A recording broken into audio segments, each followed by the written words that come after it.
Good afternoon. Let's come to order. This panel is a panel called Alternative Medicine, How We Heal Ourselves. Actually, I've been informed by one of the panelists that probably a better term would be alternative and complementary medicine in any event.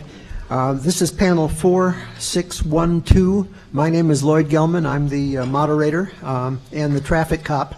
The traffic cop has a number of rules to read to you to make sure that everything runs clearly. No food or drink in the auditorium, no reserving seats, no video recording, no sitting in aisles, and cell phones or all sorts of electronic noisemakers must be on vibrate. We'll be having questions, an experimental system for having questions. I'll address that a little bit later. The first thing I want to do is introduce the panel. We have an extraordinary panel here, by the way.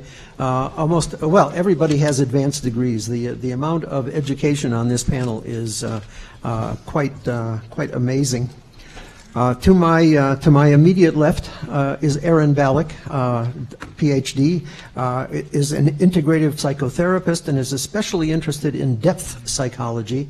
And I was hoping that he would explain that. Depth, not death, by the way. Depth. I'm sorry, I meant it. That's certainly what I meant.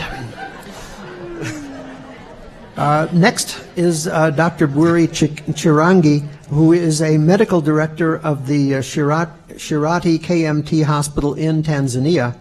And he, incidentally, besides a doctorate, he has a master's in public health and is working toward accessible health care. An interesting thing is that he has identical twin boys who are having a first birthday tomorrow.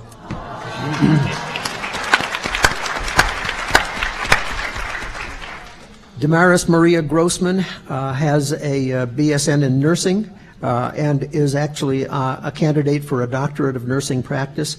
Her field is integrative medicine. After 6 years in the Navy, she has gone into nursing and holistic health. And at the far end is Matthew Nelson with an MFA in modern dance. His field is primarily movement, and the amount of academic knowledge here is just amazing. As you probably have seen with other programs that have been in this ballroom, we are not going to use microphones for questions at the end of the panel. We're going to have either them texted in using those directions. You text in 22333 to the address of UMC GMB, which is the UMC Glenn Miller Ballroom, or you can ask for 3 by 5 cards from the people who are walking around with the 3 by 5 cards. Let us start with Aaron Ballack, who will give us a bit of an overview of medicine. Thank you very much. I was curious about the title as well, and so I thought I would do a little deconstruction of the word alternative. When we say alternative, we're really saying alternative to what? Yeah, and when we say alternative, when we're talking about the alternative thing, then we're talking about alternative to convention. So I thought a very short history lesson in Western medicine could give us a little bit of insight, which I'm going to try and squeeze into this 10 minutes. So how many people in the room are familiar with a guy called Galen, or Galenic medicine? Not so many? We're talking about 200 AD. He was probably one of the very first physicians. He was before Hippocrates, but Hippocrates was really influenced by him. He's the one that gave us this idea of different humors, yellow bile, black bile, being sanguine or caloric, that sort of thing. Choleric, rather, not caloric. But interestingly, this guy, they were smart in Greece, but they didn't have the kind of technology we have today to really know what was going on. And this guy who was hunting around human bodies at 200 AD created the form of medicine that was going to be practiced for 1,300 years. So people were practicing Galenic medicine for 1,300 years, really right up until about the mid-1500s, when human dissections got started and people started really looking into how pieces fit together. And even then, there was a lot of kickback because, this is the time of bloodletting and leeches and drilling holes into skulls and that sort of thing. And it took a long time to switch. So we're talking about the conventional medicine for 1,300 years was pretty gruesome stuff. It usually did more harm than good. Then we have sort of the development and growth of the Catholic Church, where particularly mental illnesses were seen as religious or spiritual problems. So rather than approaching things from a medical standpoint, this was seen as a problem with the soul. So then we started to see exorcisms, and we started to see people being seen as evil, and we started to see a bit later some witch hunting and that sort of stuff. Then this became the dominant form of medicine. During the Reformation, people started to have a different relationship with God and with the church. It started to be a more personal relationship, depending on what side of the Reformation you were on. So then there were different solutions for these sort of soul afflictions. And then as time goes on into the Enlightenment, there starts to be this huge discussion. What stuff is to do with the spirit, and what stuff is to do with the material world? And when we're talking about mental health, which is obviously my specialty, it's a very interesting question that continues to plague us. You know, what about the spiritual role in psychotherapy, for instance? So we start to see in the development of mental health care coming more into modern times. We look at someone like Louis Pasteur, who finally brings in this sort of new model of medicine, where the germ theory. You know, we just thought that there was this kind of these spontaneous things were rotting meats or putting mold on bread and fruits, and you know, Pasteur said actually there are these little cells, there are these bacterium that are causing this thing. So we start to get more materialist as time goes on. Yeah. Now, mental health during this time, if you weren't being exorcised for being evil or being dunked for being a witch, you know, it wasn't a good time for you. But these debates that were continuing started to develop. You know, the bedlams of the world, the insane asylums. People used to pay tickets to go watch people in the insane asylums. But at the same time, there was a development of a kind of a more caring approach. And as we really start to get into the more modern times, we look at something, you know, when Freud comes on the scene. So they still didn't know what they were doing around mental illness when Freud went on the scene. There was some good stuff. People were gardening and that kind of stuff. They were taking hot and cold baths. Women with hysteria were, you know, the theory behind hysteria was this kind of lack of expulsive sexual energy. So I don't know how many people know that. It was the Victorians who developed the vibrators. And you could go to a doctor. It was frowned upon to masturbate, but you could go to a doctor and have him masturbate for you to get rid of this excess energy. So they had these giant sort of throbbing vibrators that you could hear in the next room. So it's a little bit tangential, but this is conventional medicine, right? So then Freud was unconventional. Suddenly he's talking about childhood sexuality. He's talking about listening to your patient to find out what might be going on there. Then Jung comes along and he says it's not just the patient. There's a collective unconscious too. There's this thing about individuation, becoming more than yourself. Suddenly everybody's doing psychoanalysis. And then we get into the 50s and 60s. And then it's like, oh, wait, let's do behaviorism. Let's do pharmacology. Yeah? Psychoanalysis is weird. It's all about sex and it's crazy unconscious, so psychoanalysis becomes the alternative medicine, and then we start getting pharmacology, behaviorism, cognitive work. In my eyes, I think it all kind of gets a little bit more boring around then. Doctors with vibrators to cognitive psychology. So let me kind of bring us into the present. So those of you who are kind of familiar with Foucault's model of stuff will kind of see what I'm getting at, that anything that's dominant in a culture is based upon the signs of what's going on in that culture at the moment. So when we look at the dominant form of medicine, it's about what's going on in culture in the moment. And it's really about fixing things, and fixing things that are broken. And my kind of psychotherapy isn't necessarily about fixing things that are broken. So I'd like to wonder about that with you. And just before I close, I think I got 1 minute. Now, the dominant form of psychotherapy is cognitive behavioral therapy, short sessions, not really based on the relationship, very clear ideas. It's not a bad thing. I think CBT does some good things for some particular things, but if you've got strong attachment issues or issues around spirituality or things just not feeling right or needing to get some meaning, working out your thoughts alone isn't going to fix that. So what's become alternative is the thing that doesn't look like it's got a direct fix. So I want us to think about where alternative lies in relationship to convention all the time. it's really good, I think, that we've had the science to build up conventional medicine. Fixes a lot of people a lot of the time, but then we got to ask what's hanging in the shadows when we think convention is just the only thing. Thank you.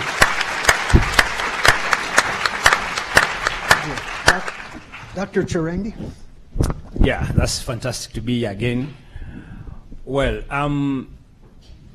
I just want first to address the issue of alternative medicine as looking on the side of modern medicine and traditional medicine. Mean that traditional medicine, which we're practicing in my country, is more came from the traditional, from the culture and social, cultural, which people always based in my community. So alternative medicine, since there was introducing of this alternative medicine, there was a lot of new ideology which was practicing to my community, trying to see how can we integrate, integration between healthcare together from alternative medicine and modern medicine. I work as a medical doctor, but I was coming across with a lot of practicing which has been happening to my community, that you find most of the patients, or they might need something else than from the modern medicine. Let us give some few examples which has been happening to my community. I work in sometimes in a maternity ward for the women for delivery. So currently we are having some challenges because the majority of the women who came from the rural area, especially assisted by traditional birth attendants, they came with their own drugs from medicinal plant, and they're trying to use this to induce labor. And 3 years back, there was one woman, she came, she has a first pregnancy, we call prime gravida, and she ended up with the rupture of the uterus, which is not common for somebody who is the first pregnancy to rupture the uterus. So we came to realize that was medicinal plant, which is mostly maybe more effective, maybe you need some intervention on it. So looking for such medicinal plant, people using it to massage to the abdomen and also sometimes to drink as a drug. So maybe it's suppose we need some more room, we need some more intervention from the government to see giving equal priorities for doing more research and giving financing the traditional medicine and alternative medicine. Maybe we might come with a good outcome for saving the community. But not only that, with another example, we used to have some girls who from nowhere or from without any basic history. She might be admitted in the hospital and maybe with hallucination and crying without any reason. You check all the investigation is normal, trying and everything, and she's running down. Then maybe there's a problem with her boyfriend or something happening. So I remember one of them, we tried to say this must be psychosocial problem which needed some therapy. So we just asked our pastor, because my hospital is under the church related and I work as in the government part. So the pastor was able to do like spiritual counseling and supporting her and talking with her. Without a few minutes, that 1 hour, she was full doing okay. So this is one of the experiencing I've been coming to realize that we needed to have a comprehensive integration between alternative medicine, traditional medicine, and the modern medicine, and given equal intervention and also financing and a part for the comprehensive. So according to the Tanzanian Traditional and Birth Attendant Implementation Policy Guideline 2000, and there was a much complementary and alternative medicine begin to merge together, practicing together, and given opportunity for more alternative medicine to be practicing in Tanzania.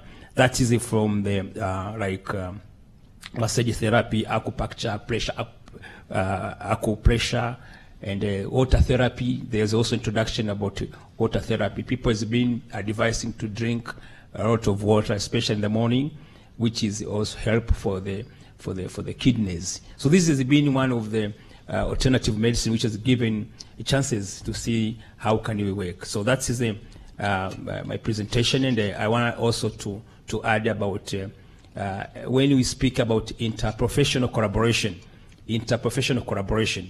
we need to have more put on consideration of, there are people like in my community work, there's people we call traditional healers, there's people we call traditional birth attendants, there are people we call bone setters. Like my community, most of the patients go to the bone setters if somebody having a fracture. They don't come in the hospital. Usually they start with they need maybe an x-ray to see where there's a fracture, and they go to the bone setters. And those bone setters, they just put like in a wood and a lab on it, which is a principle of like modern medicine to immobilize. And of course, the bone heal very well without a problem sometimes. If they make a mistake without making a follow-up, they end up either with by union or bad union, something like that. But in principle, is immobilization. So that's the also should know. Thank you.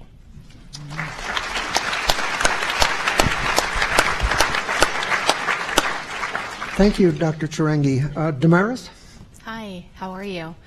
So I want to just take a quick poll. How many here use some sort of alternative medicine to help them with their healing? Oh, quite a lot, right? Not a surprise. Not a surprise. The word alternative medicine is actually being changed, not by me, by the National Institute of Health. It used to be the National Institute of Health of Complementary and Alternative Medicine. It changed about 6 months ago, I think that's about right, that it is now the National Institute of Complementary and Integrative Health. So there has been enough research in the past 15 years, and way more than that, that has finally made when people have said, I want to do something other than what my doctor asked me to do. I am a nurse, and I have worked in the field for about 10 years, and for me, I have found integrative health because of my own illness, my own back injuries, and my own transitioning from the military. And I knew that I needed to find something beyond just the modern, what was given to me. So with that, then I found a path of passion of things were not exactly where they should be, but still not a need to make changes. So a lot of where I see patients, not just in a critical care setting, but in my holistic health certification, I help patients, even when I'm in a critical care setting, I help them breathe, I help them decrease stimulation, I talk with them, I hold their hands. A lot of my work on the outside when I'm in community settings, when I work with veterans or in individual homes, people are coming to me usually because they have severe pain, chronic illness. They've tried everything. So I work with an acupuncture office, and we really work on really developing and understanding the person as a whole. And in that meaning, we're in a society of the body is separated into so many systems.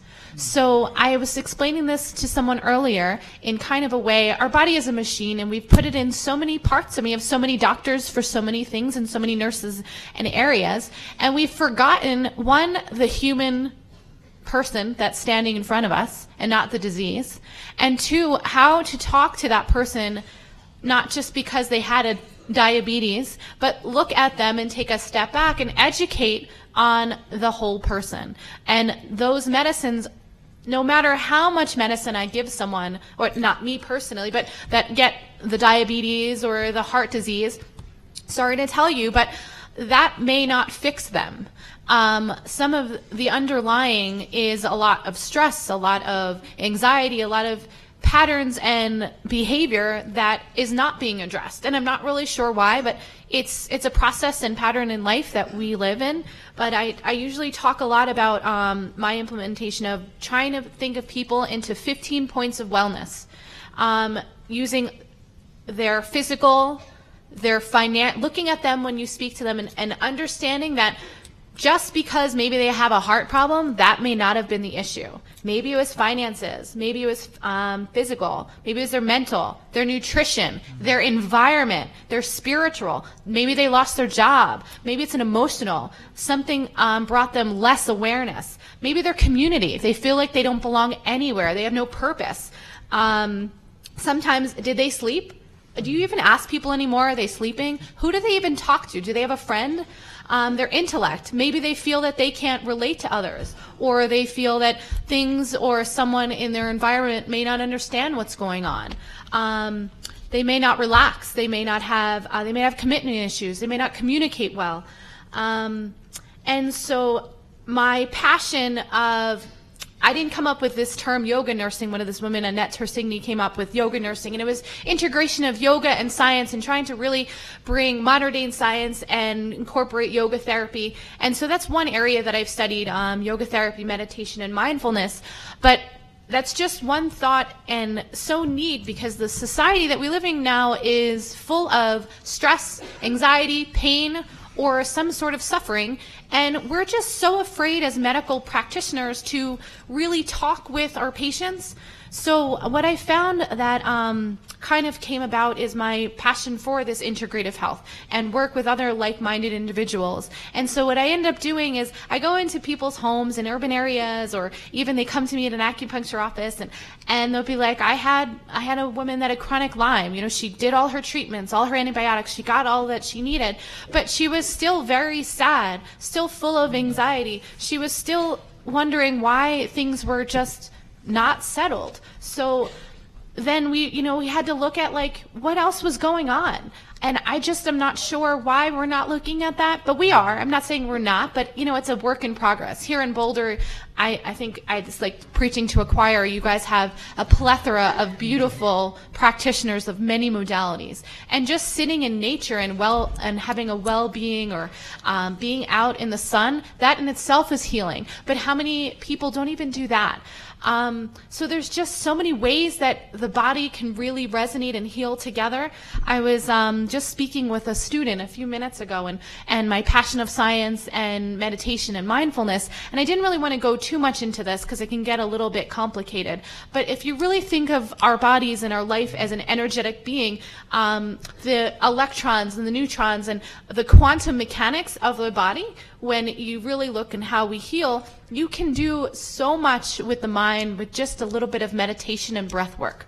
And that's just some part of healing. And then there's, of course, you do need the traditional. So that's where I feel it's been a road that is kind of quiet sometimes, individuals that I speak with. And I do talk with a lot of integrative practitioner and doctors and such. So little by little, hoping to understand that we'll go in that direction, and it won't be alternative medicine, and it'll just be integrated, and that's just what it'll be. And there'll be no, there's this and that. That's how we're going to think. And smile to your neighbor. Say hello to someone next to you today, and make sure you make someone laugh.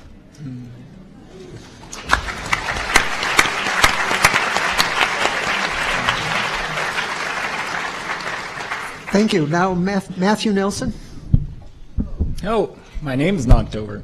Here we go. So, where to start? I am a movement therapist, somatic movement educator. I've avoided the word therapist until very recently because I didn't want the responsibility, as I saw it, of healing someone. Because from my view, what I could do is educate them so they could do it themselves.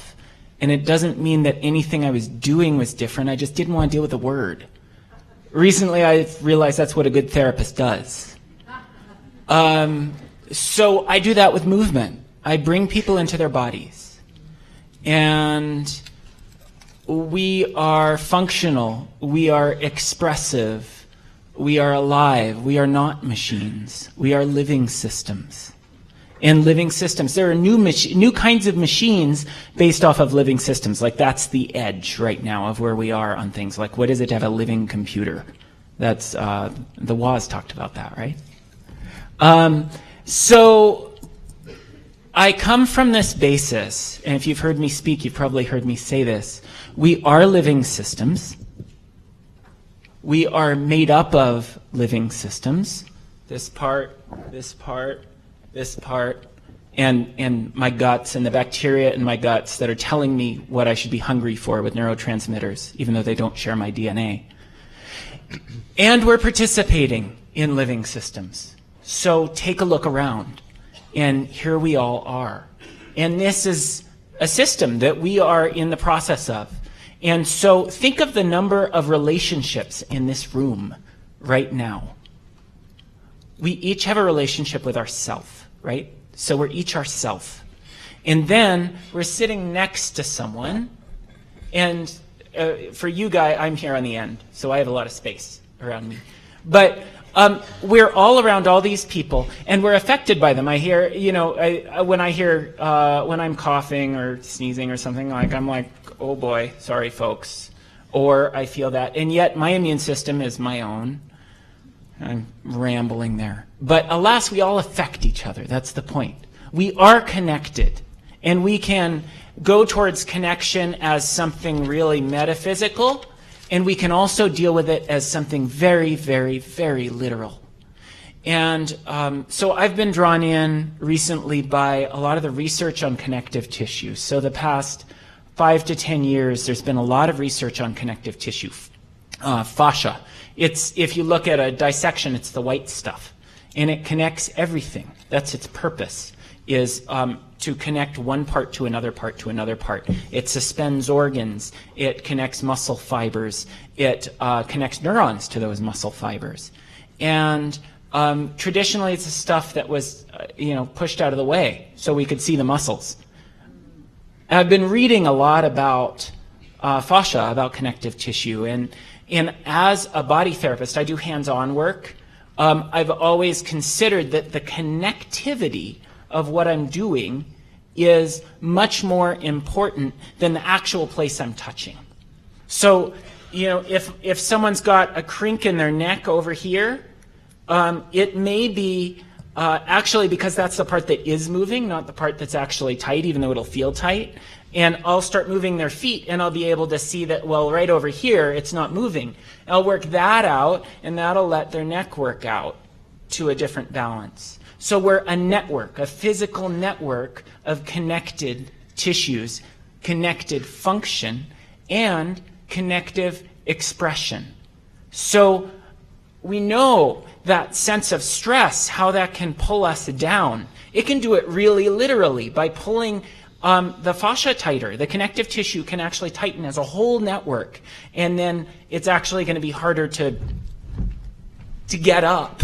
It'll pull us down because the tissues aren't going to separate as easily. We're going to feel internally through proprioception some of that density. I mean interoception, not proprioception. Proprioception is about the joints and the joint movements. Interoception is way more vague, and we have a lot more interoceptors than proprioceptors. And they're in the connective tissue, and it's going to give us that sense of, I feel heavy, or kind of buzzy. I feel that in my gut. Those sorts of feelings. They're very vague, and they take up our experience below what we often perceive as the level of consciousness. They're not about what we think of them. So our feelings, our perceptions, our embodied sense is so much more than just our thoughts. And so half of my job in working with people in movement is getting them out of their heads. And in working with myself, it's getting me out of my head, because I love to think and talk and do what we're doing here. And this is very up here. Let's take it into our bodies for a moment. I'd like you to scrunch up your brow like this. And notice how that makes you feel. Okay, let it go. Let it go. I spend a lot of time there. It's one of the natural places I go. My brow tightens up. You can see it when I jump. So often when I jump, I do that. When I'm dancing, far too often. And what's happening for me is I'm being critical of myself. And being critical of others. And criticality can be really important. What is critical? What's a critical situation? It's when our life is in danger. So to be critical gives us the power to say, is this the best thing to take care of myself? Is this the best decision to make? And so let's look at critical care. It's when someone is on the edge of dying, and we better use every bit of technology we can in that moment. That is where our medical system excels right now, is in critical care, in my view. And this isn't an objective thing, this is my view. But that's where I just see it incredibly useful. But what about everything that led up to that? If I'm like this, I'm a lot more likely to trip and fall and smash my face in and go to critical care. So let's try another experiment. Take a hand and place it anywhere on your body that feels comfortable. And notice your breath. Don't try to do anything with it. It doesn't matter what you do. Don't worry about your thoughts about your breath. Just breathe and feel it under your hand.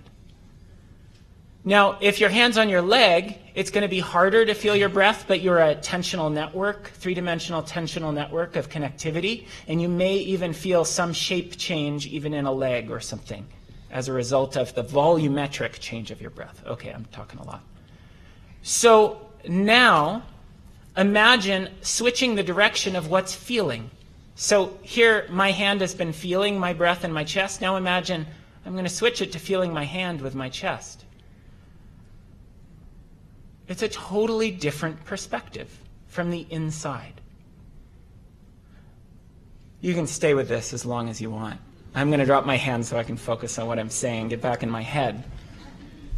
So, how we find compassion for ourselves, how we find an acceptance of what is my breath now, without throwing out the baby with the bathwater. We don't want to say, and I never want to change. Life is change, right? Living things are always moving. But if I notice that I've got a tight spot here and I want to learn how to move it, if I go, oh, I've got a tight spot there and man, it's just not good enough and how am I going to fix it? Then what's going to happen? It's going to get tighter. So meeting myself with compassion, meeting ourselves with compassion, meeting each other with compassion is perhaps the most important thing before all the structural and functional stuff, so that we can start to notice what's going on with love.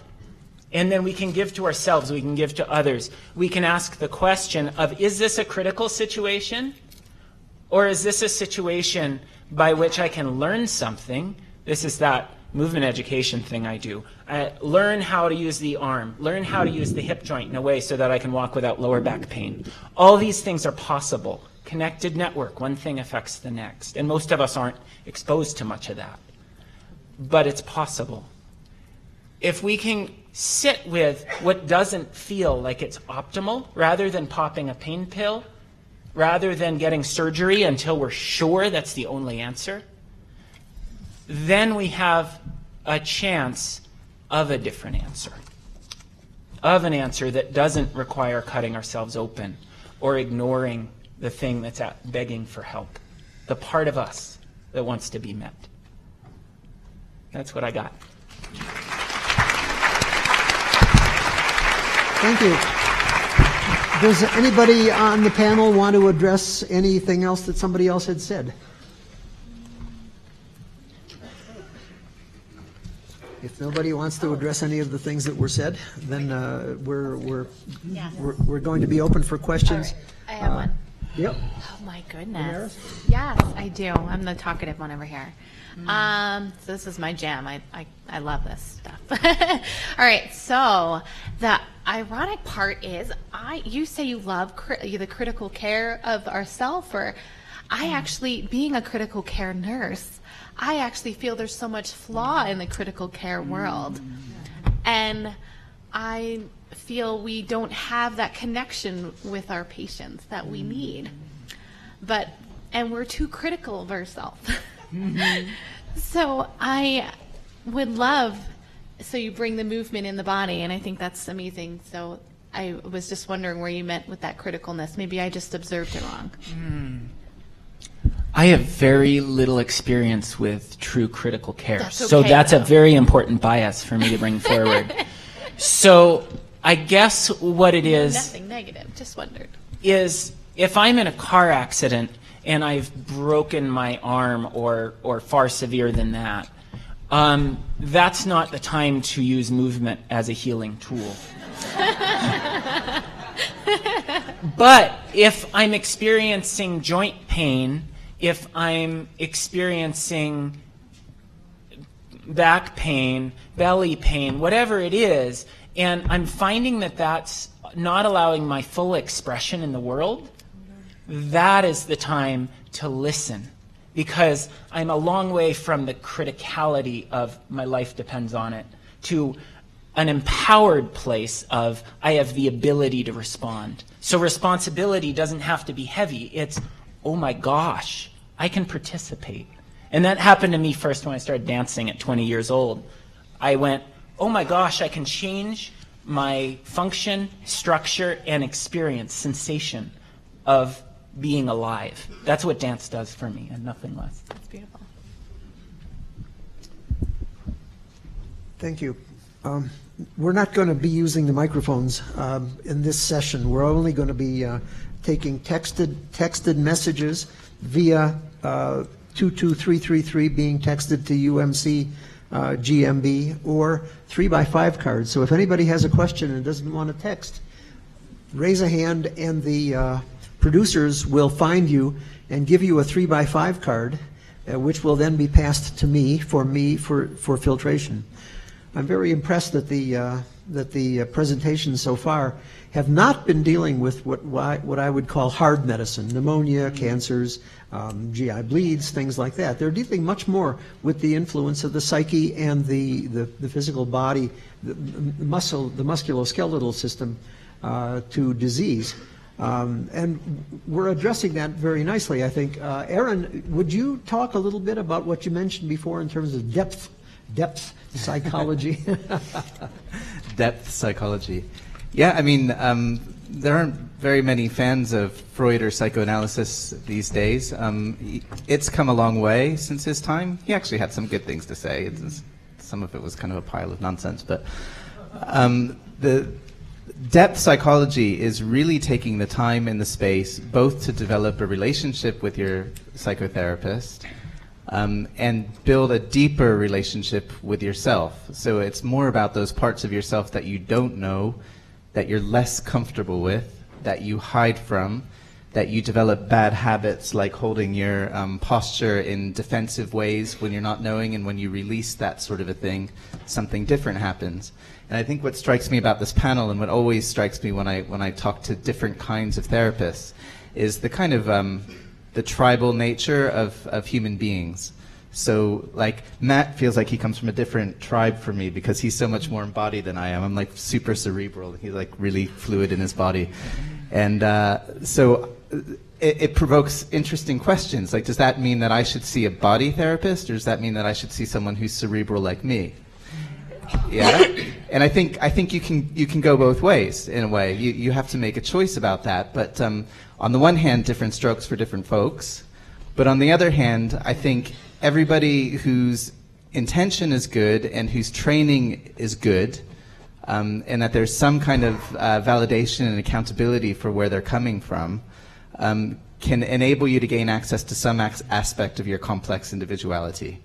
And that there are a whole variety of ways in, and that there's not one right way. But it might do some good to identify the ones that you're most comfortable with and explore the ones that you're less comfortable with, but comfortable enough with that you don't feel completely alienated by it.